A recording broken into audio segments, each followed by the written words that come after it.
कैसे कोई भुला सकता है उन तस्वीरों को जिसमें अजमल कसाब AK-47 राइफल लिए घूमता हुआ दिखाई दे रहा था और लोगों पर ऐसी गोलियां चला रहा था जैसे वो गाजर मूली काट रहा हो।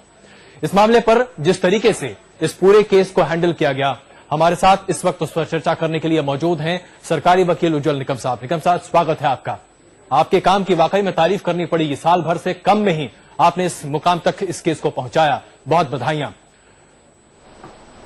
निकम साहब, एक अहम सवाल यहां पर यह है, हर कोई ये चाहता है कि अजमल कसाब को फांसी दे दी जाए, हर किसी की तरफ से यही आवाज उठ रही है। लेकिन यह बताइए कि वाकई में अगर फांसी की सजा मिल भी जाती है तो कसाब को फांसी मिलते मिलते कितना वक्त निकल जाएगा? हमारे यहां तो न्यायिक प्रक्रिया इतनी लंबी होती है कि फांसी की सजा हो जाती है लेकिन फांसी होती नहीं। मैं आपसे बिल्कुल सहमत हूं, लेकिन जिस तरह से हमने ये फास्ट ट्रैक में केस चलाई है, मुझे लगता है कि आगे चल के भी इसका फाइनल अंतिम वर्डिक्ट जो है वो जल्द से जल्द आएगा।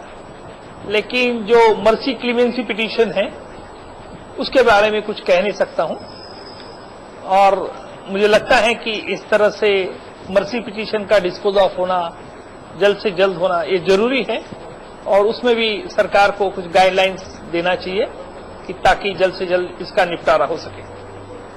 निगम साहब, इस पूरे मामले में एक बात और सामने आई और वो है कि पाकिस्तान की भूमिका, किस तरीके से पाकिस्तान में रह रहे लोग भारत में आतंक को बढ़ावा दे रहे हैं। चाहे हम हाफिज सईद की बात करें, लखवी की बात करें, इन तमाम लोगों की बात करें, पुख्ता सबूत भी हैं। आपको लगता है इन सबूतों के आधार पर भारत सरकार को अब अपने केस को और मुकम्मल तरीके से अंतर्राष्ट्रीय जगत के सामने रखना चाहिए? देखिए, बात तो अब साफ जाहिर है कि 26/11 का आतंकी हमला की साजिश पाकिस्तान में हुई थी। पाकिस्तान से कई लोग उनसे ऐसे उनकी तार जुड़ी थी कि जो चाहते थे कि ये भारत में एक अशांति पैदा हो, और कसाब जिंदा होने के कारण आज हमने दुनिया के सामने एक आतंकवाद का नया चेहरा दिखाया। इतना ही नहीं तो दुनिया के सामने आज कोर्ट की फाइंडिंग से ये भी बात साबित हो गई है कि 26/11 की साजिश पाकिस्तान में हुए थे, जिनमें लखवी, जकीउर रहमान लखवी, हाफिज सईद और जरार शाह और कई ऐसे लोग हैं कि जिनके खिलाफ पाकिस्तान ने सख्त कदम उठाने चाहिए। पाकिस्तान ये नहीं अभी कह सकता है कि भारत ने सबूत देना चाहिए फिर हम उस पर कार्य करें। गुनाह तो, साजिश तो आपके यहां हुई है, आपने इन्वेस्टिगेट करके सबूत ढूंढना चाहिए, बल्कि वो हमसे सबूत मांगते हैं।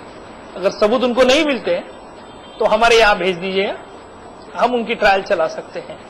और यही आज का फैसले का एक बड़ा फायदा, अहम फायदा ऐसा हो सकता है जी, कि भारत सरकार को भी एक इंटरनेशनल प्लेटफॉर्म पे एक तरह से एक लेना चाहिए भूमिका कि देखिए अभी ये जुडिशियल फाइंडिंग भी आ गया, पाकिस्तान इसके बारे में किसी सख्ती से कैसे बर्ताव करता है, ये देखना बहुत जरूरी है। बिल्कुल निकल साहब, ये मसला जो आपने उठाया कि इस जजमेंट के बिना पर अब भारत सरकार आगे बढ़ सकती है, कैसे हम आगे बढ़ें, क्या क्या करना चाहिए भारत सरकार को इस जजमेंट के जरिए, और जो तमाम सबूत आपने पेश किए हैं अदालत में, इन्हें कैसे भारत सरकार को एक्सप्लॉइट करना चाहिए ताकि कम से कम हम ये तो कह सकें कि पाकिस्तान में जो लोग मौजूद हैं वो बदस्तूर आतंक फैला रहे हैं भारत में और उन्हें रोकना चाहिए।